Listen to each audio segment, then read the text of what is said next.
Hello and welcome to today's episode on the Rachel Varga podcast. This is going to be a really neat episode because I'm sharing one of my favorite tips and tricks for basically helping me organize my life and tapping into my greatest potential using some of the wonderful modalities that are available to us today. So today we're going to talk about optimizing and aligning our inner state using ancient wisdom tools to allow us to become our most beautiful, radiant, and sovereign self. I'm going to tell you a little bit about our guest here today. Nadine is a business and leadership consultant with Deep Gra, the Celtic word for love, the Gaelic word for love, rather, for Celtic wisdom and methodology. Since 2006, she has been running a coaching and leadership development practice and has coached athletes and senior leaders, run leadership development programs across different sectors. She's lectured and spoken at international organizational events and ran weekend retreats with day workshops to facilitate and answer the call to purpose. So Nadine is one of my favorite people. I have worked with Nadine now for almost over a year, and she's really helped me discover ways that, I can best integrate with my surroundings and kind of roll with the seasons and know when to kind of like push and also when to withdraw back into self. And the reason that I want to share this is just to kind of give you insight into, really kind of what's helped me. This one will get a little bit personal, which is kind of neat. So welcome and thank you for joining us today, Nadine McCarthy, all the way from Ireland. It's a pleasure to have you here. Oh, thank you so much, Rachel. It's so good to be here, and thank you for that really overwhelming introduction. So this is going to be a really neat call because we are also going to be talking about a leadership tool called Theory U from MIT. And so if you're like me, we want a framework. I want to know kind of how to do this, that, and the other thing with the well-established framework. And we all know MIT is, one of the leading educational faculties for putting out some pretty great things for us. So tell us a little bit about Theory U and MIT and how it integrates with your work. Sure. So my work with MIT is I've been working with it as the backbone of my work since 2013. And in a nutshell, it is a methodology that supports systemic change. So change to happen at the level of the collective. That could be, your system could be an educational system, it could be an organization, it could be a country. So we're talking big and we're talking deep, which is what I love. And I always go to those places, the places that kind of the source level of why things are broken or why things may not be working the way that we would want them to as a collective, as a global community. And for me, Theory U was just such a powerful transformative methodology to bring back to Ireland initially and do work here around changing, particularly the education system here, and also working at how I can bring leadership capacity forward at a national level here in Ireland. So I had never come across a methodology quite as deep and as systemic, really taking in voices of stakeholders from across all the systems to effect change that really works for as many people as possible, as opposed to a siloed approach where it's just kind of for one person. I love it. And we just had a live comment come through here from Taylor. This is good info. So ready to listen to Nadine. Wonderful. And hi, Taylor. One of the cool things about what you do, Nadine, is you help people optimize their state also. So it's not just like a leadership tool and a structure for change, but we can use this both personally and professionally. And yeah, I'm going to be really raw and honest with you guys with how I use this. Obviously, everyone who's tuning in knows that I love to talk about beauty and radiance. And one of the incredible things about the work that you do is you work with so many people all over the world. You see the transformations in people's state. So Nadine, what do you observe about radiance with your clients and their state?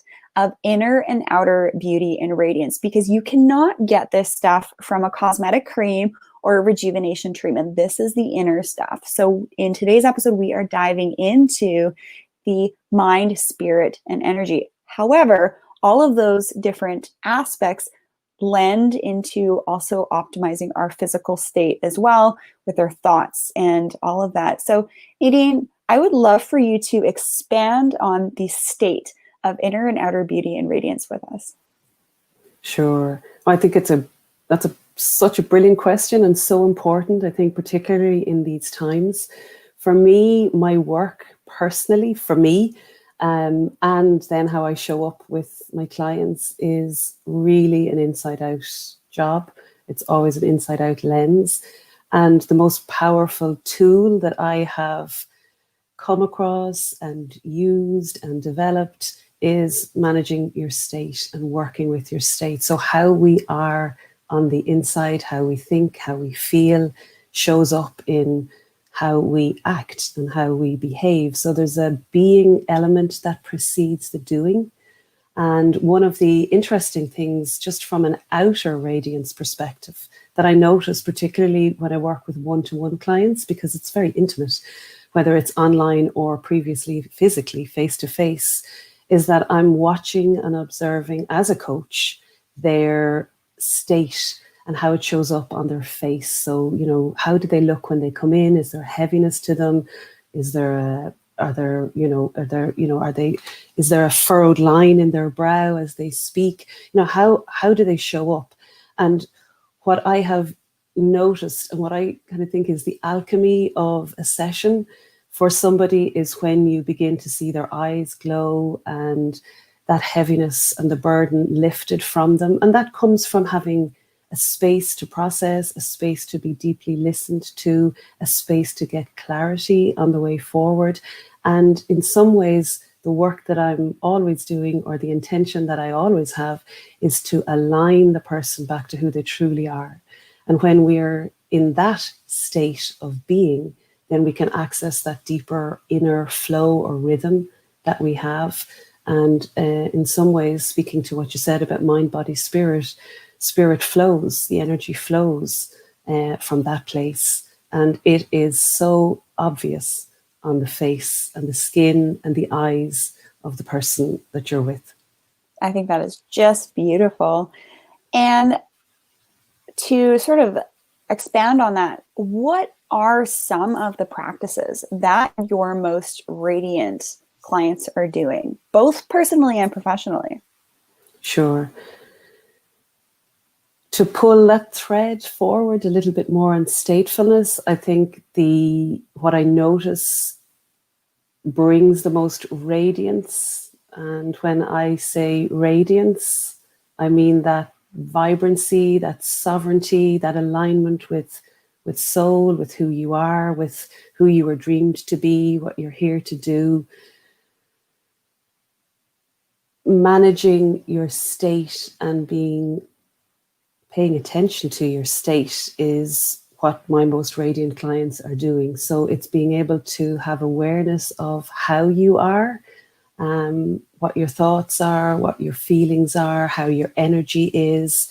And some of the key work that I do is helping people alchemize the moments that they're in so they can optimize their state. So it's not about trying to bypass what's going on for us, but it's about knowing that actually we can have almost two worlds living side by side. We can still access radiance while still processing grief or carrying some heavy burdens, that there's an opportunity to work with. It's probably a core tool, I guess, around polarities, is being able to manage polarities and being able to integrate two states at the same time.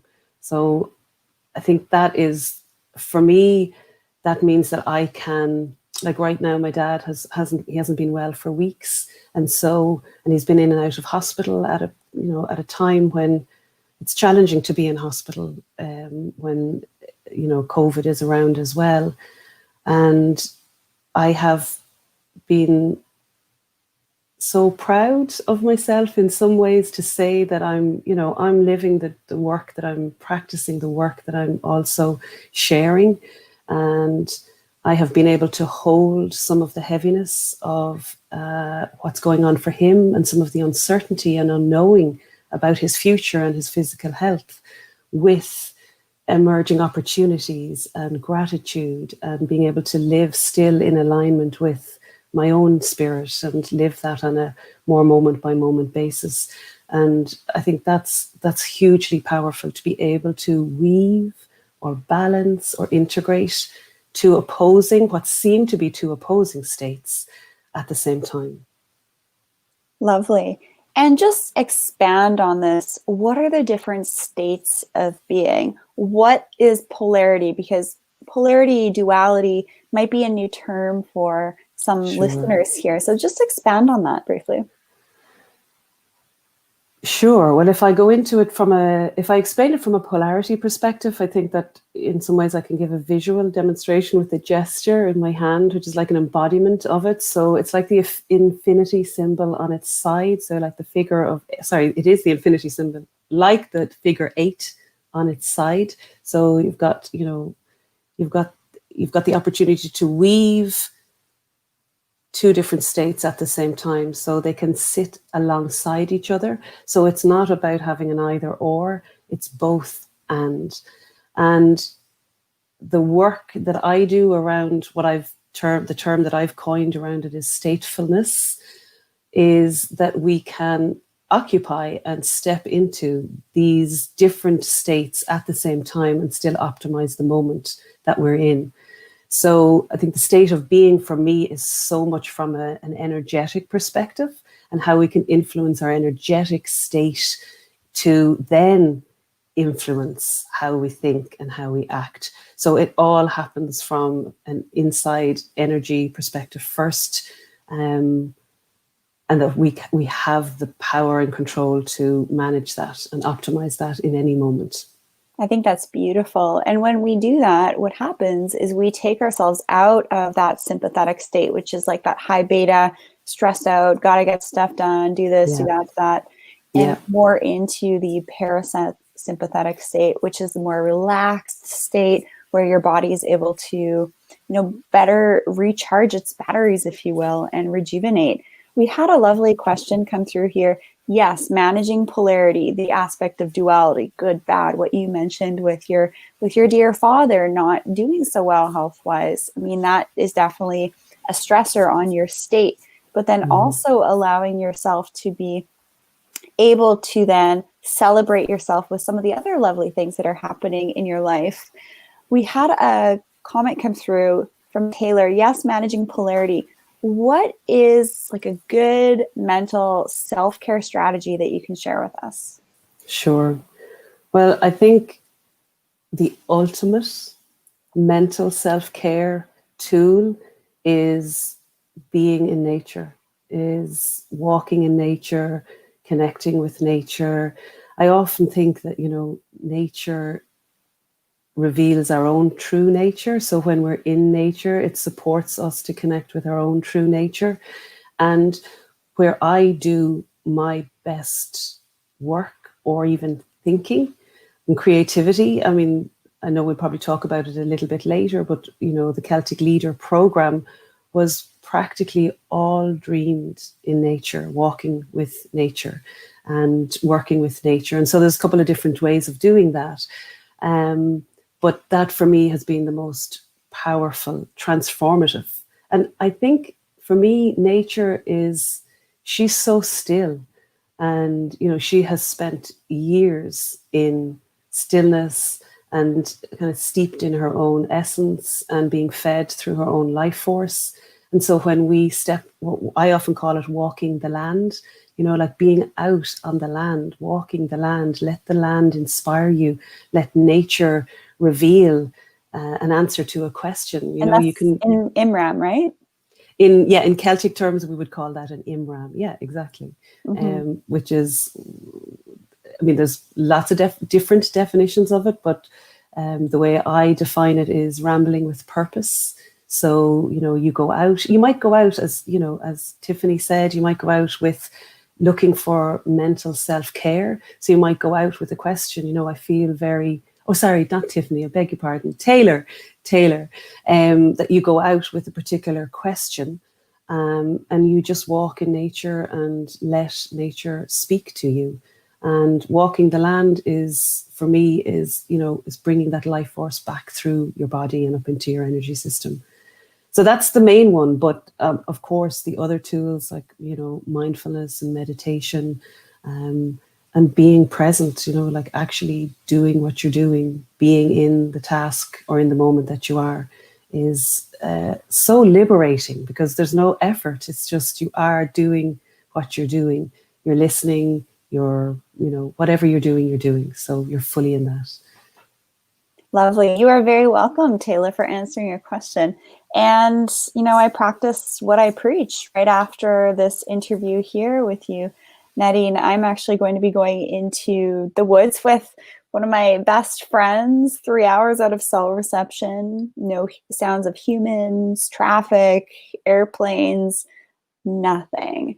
And this is actually something that, if you guys have been tuning into the podcast here for some time, this is something I actually have to do every week as a self-care, mental health, physical, mental, spiritual, energetic state practice to realign myself. And it's definitely a weekly practice that I have to do.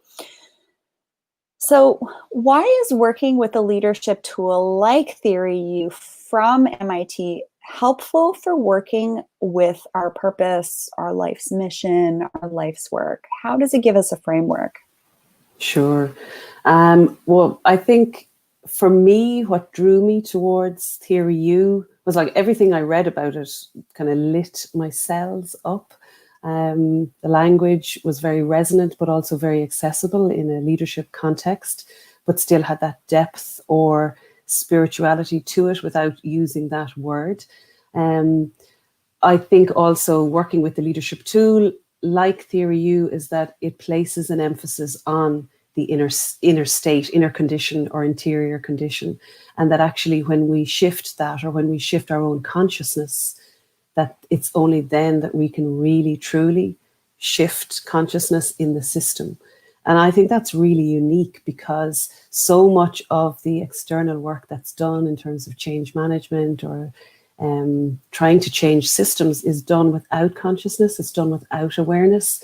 It's done without a focus or a practice on the facilitators actually being responsible for their own state, and that our level of consciousness is what actually creates change in the system.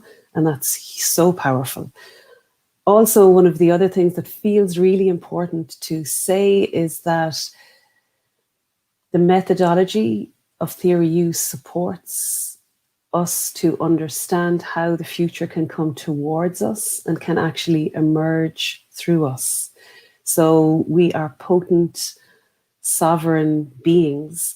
And in the Celtic terminology, I would speak to that, I suppose, in terms of, our dream time. We have a dream time phase in our calendar and in how we work, or how our ancestors worked. And that is how the future can come to us and emerge through us, so that we can step into our soul's work, so that we can actually live aligned with our purpose and do the work that we're here to do.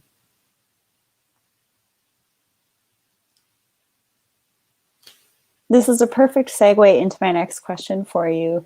Alignment of body, mind, spirit, and energy for optimal radiance can be assisted with being in alignment with the seasons and understanding the essence of them. So I had actually planned out my entire year, and the summer of 2020 was going to be spent at home, enjoying nature, spending more time with my loved ones. And funnily enough, I wouldn't have been able to travel anyways. So what I did intentionally was actually just plan out what season I really wanted to be present in and enjoy, and all of that. But I would just love for you to answer this question. How can we utilize the seasons to help us align our body, mind, spirit, and energy? Yeah, great question. So I feel very fortunate that one of the most powerful and enduring tools that has been passed down to us here in Ireland with our indigenous wisdom is the Celtic calendar. And I say that, but it's not widely known here in Ireland. And that's part of my purpose, is to bring the Celtic calendar into a relevant contemporary frame so that it can be used for leaders and business owners to step into their own purpose and to do the work that we are here to do and that is so needed in the times that we're in. So being in alignment with this season is, I guess, if we come at it from the Celtic calendar perspective, which is across 12 months, but it's got 8 seasons in it. And each season has its own life force, its own energy, its own essence. And when we tune in and slow down to align with the rhythm of the season, we can use the power that's in the season to drive change or to emerge into our purpose. And that's how I use it. It's used really as a methodology for change, for growth, for development, and for emergence. Do you see this impacting the radiance of certain clients when you see them working within this model and the shift in seasons? Yeah, sure. I think there's a remembrance, a recognition that there's another way to be, there's another way to live, there's another way to lead, there's another way to act. And it, by slowing down to tune into the essence of each particular season, you know, even if you just think of it so simply, it's like if you just think about how nature is, you know, we're coming in the northern hemisphere now into the dark half of the year, and the leaves will be shedding and the trees will be bare. So we'll be entering into a season of loss, of uncertainty, of darkness, of letting go. And we make space for the new to come. We make space for the seeds to come and to be nurtured and to grow.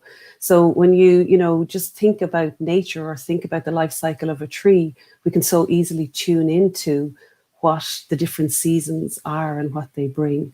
And that has been my work, I suppose, is to be able to integrate that wisdom in a contemporary way so that the people I'm working with can actually have agency to create the kinds of change that they really want to enable in the world. Mm-hmm. We just had a question come through here. Someone actually left a live question. They would like to get their hands on a Celtic calendar. Where can they get one? There is a sorry, it might just went blank for a moment. There is a beautiful Celtic calendar with the seasons illustrated on it by the organization. The company is called Native Circles. And the lady who has designed them, she has a few different ones, but she has them in print form, so you can buy a print of the calendar. And she also has a wooden calendar. So the Celtic calendar is in a wheel, so it's presented in a circle, and we move around the circle. And there's a dark half to the circle representing the winter cycle, and then there's a light half which represents us moving into the summer and stepping into our full power and stepping out into our sovereignty. So I would recommend, checking out Native Circles. How can we weave the seasons with our schedule, both personally and professionally? Well, I think there's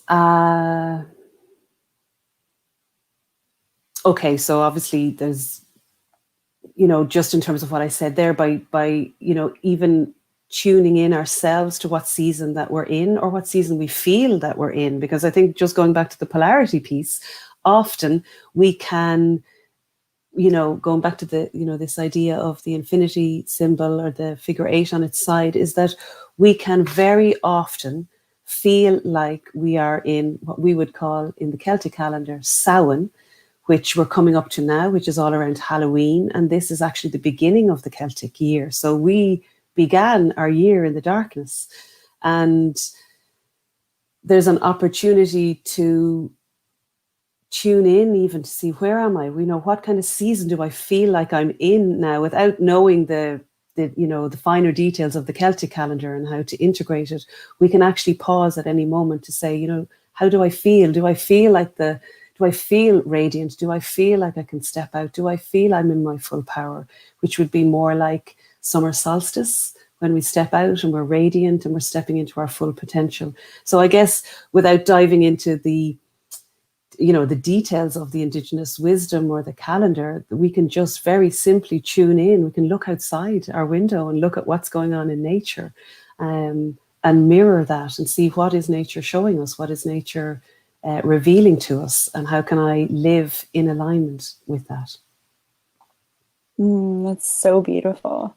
Tell us about being in rhythm. I love this word, rhythm, with the seasons, both personally and professionally. And how have you seen it help others navigate difficult times? There's so many different examples of that. What's coming to mind is, the most recent course of the Celtic Leader, where students came through that program. And because I'm ramping up now for a relaunch of that program, I was rereading some of the testimonials and some of the feedback over the last few days. And one person had shared in her feedback that being in rhythm with the seasons and using the seasons in polarity, knowing that you can be in full summer sun and feeling like you can step forward and take a project forward, while also feeling the uncertainty of COVID, which we would, mirror with Samhain, that beginning part of the Celtic calendar, that helped her to be able to hold and navigate the challenges of this time. So I think there's something about being able to use the seasons and integrate the seasons for optimizing your own state, no matter what's going on. And then there's an opportunity to be in rhythm with the season, so that you can actually use the essence of it as an alchemizing factor, as a factor for agency. Because the work that I'm really interested in, and I guess what my purpose is to help other business owners and leaders to fully align with who they were dreamed to be, and to step into that purpose and have the power and the capacity and the sovereignty to step forward in, to lead that work and to create the future that we all deserve and that is needed.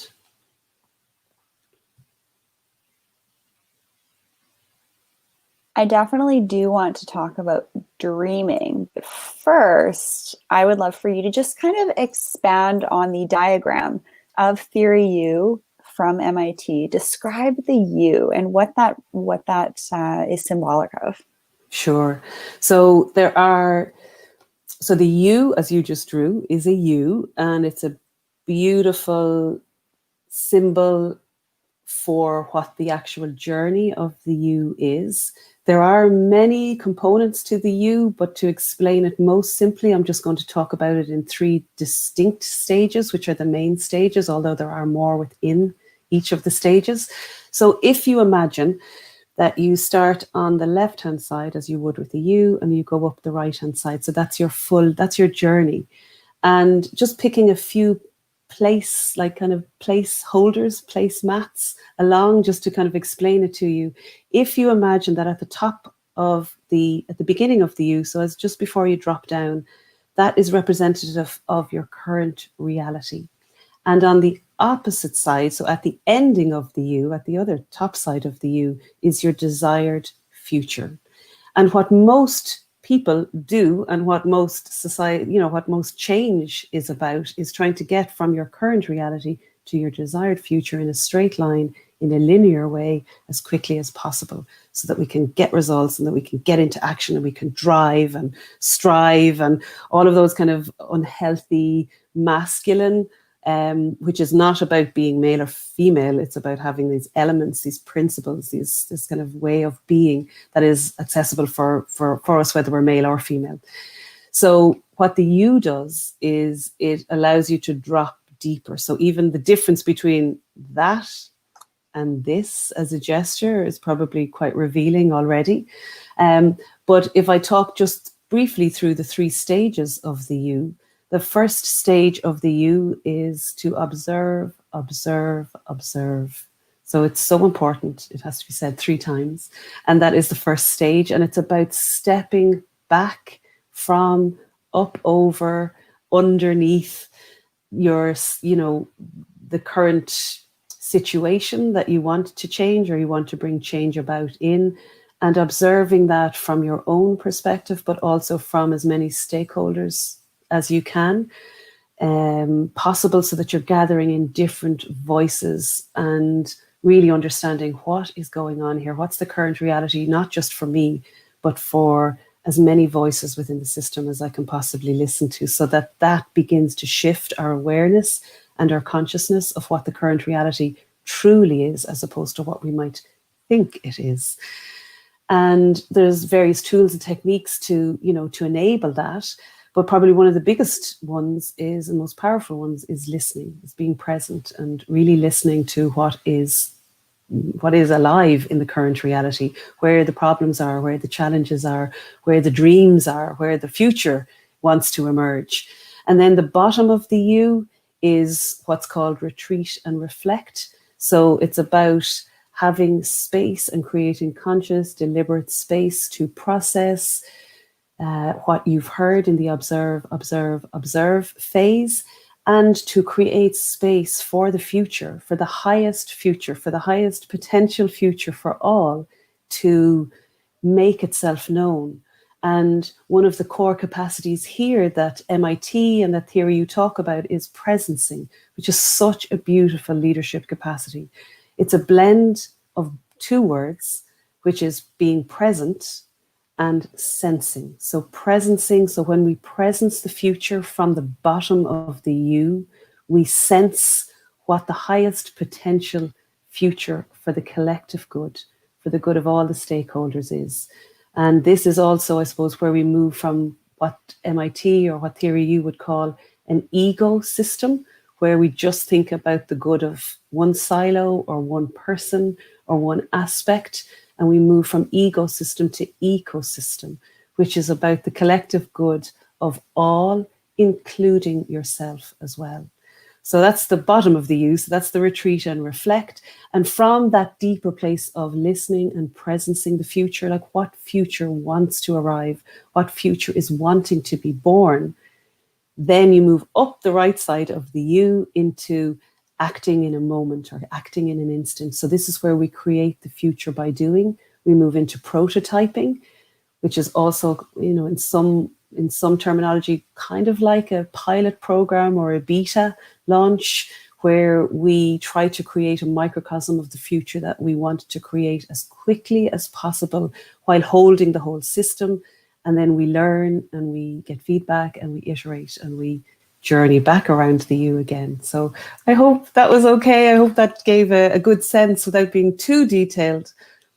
That was perfect. And before we started recording, we did a little, we set an intention for today's call, and I pulled a couple things. And so if I'm going to give another example of another way of looking at the U, blending the feminine and masculine, like you mentioned before, you gave the MIT description of theory U.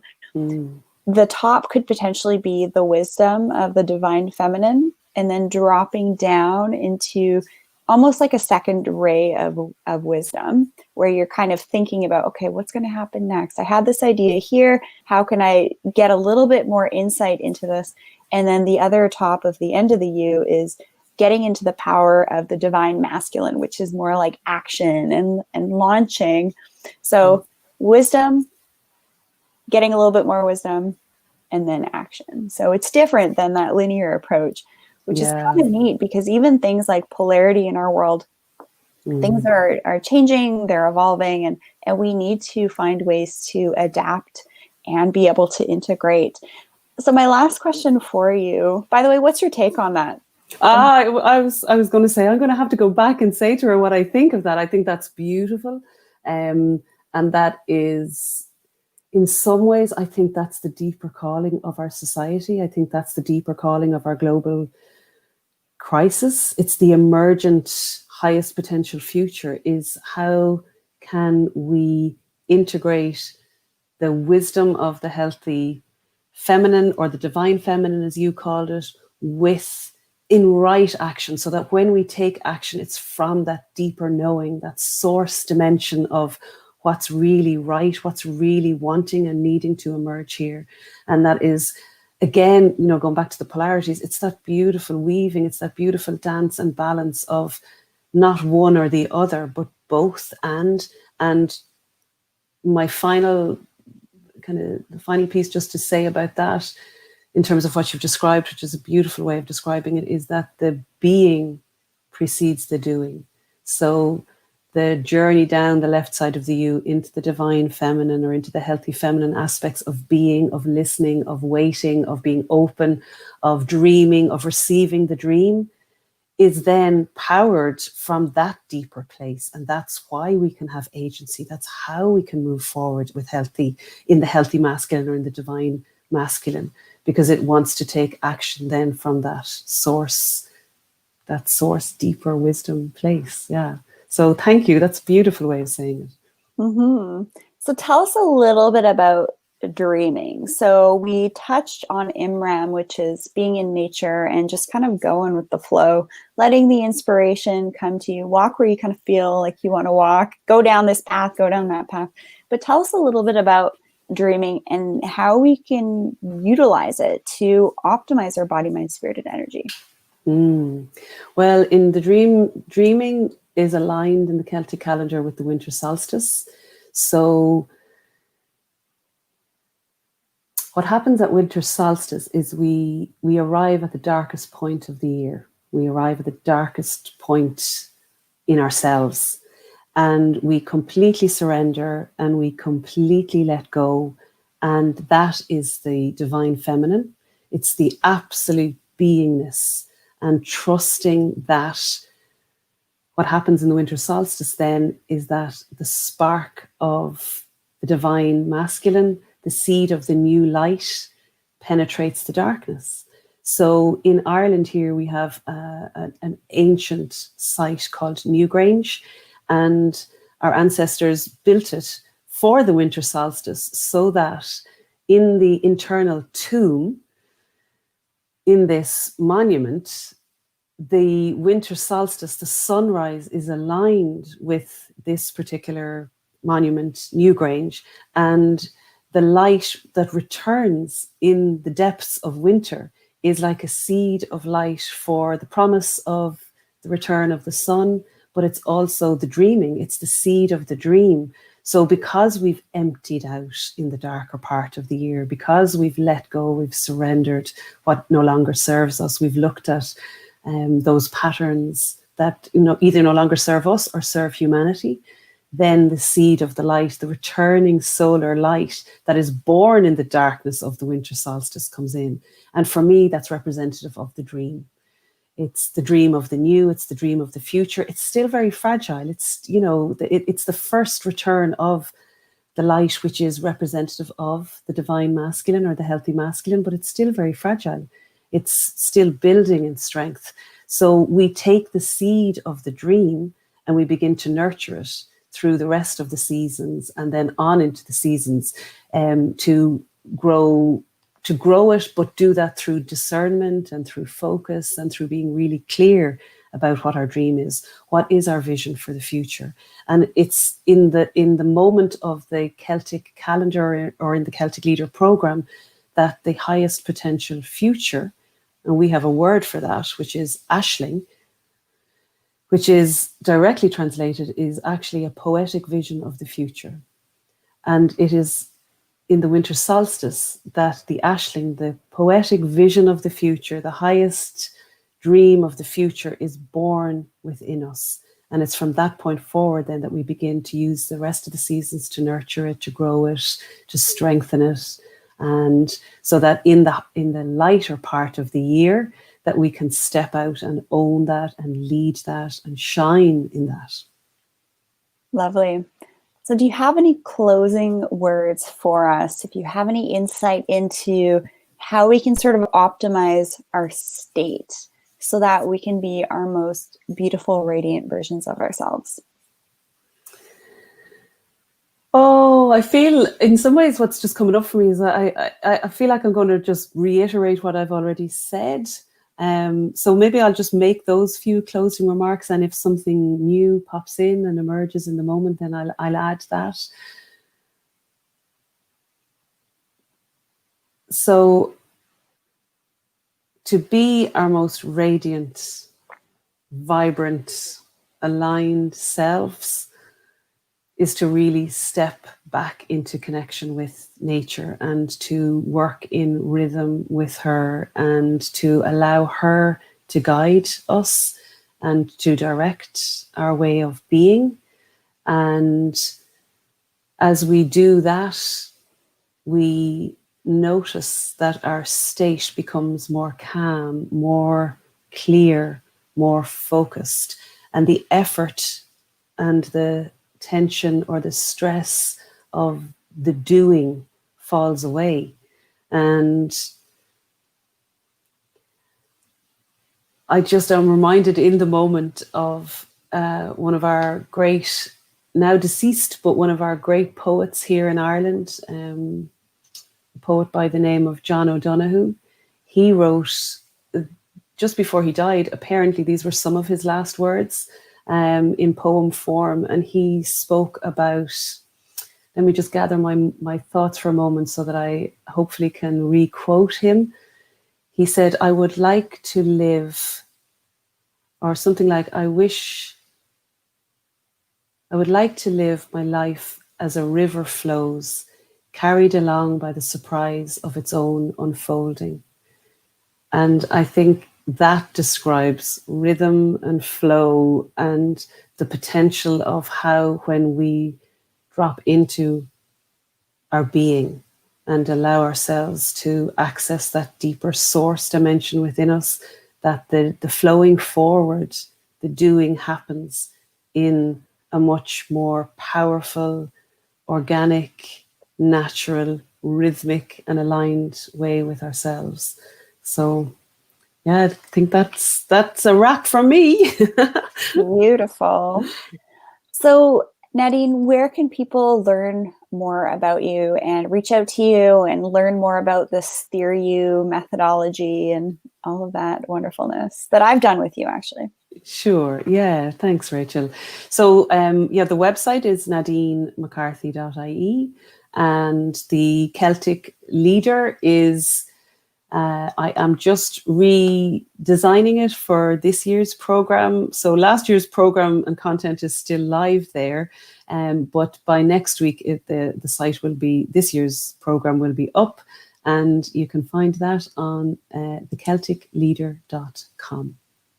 Beautiful. Well, thank you so much for joining us today, Nadine. And it's just great for our listeners to get a little bit insight into some of the frameworks that I like to employ to keep my body, mind, spirit, energy sort of balanced and optimized through statefulness, which you described very eloquently. So thank you for your beautiful words.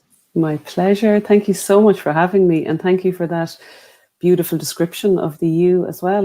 That will be a big takeaway for me. So thank you, Rachel. My pleasure.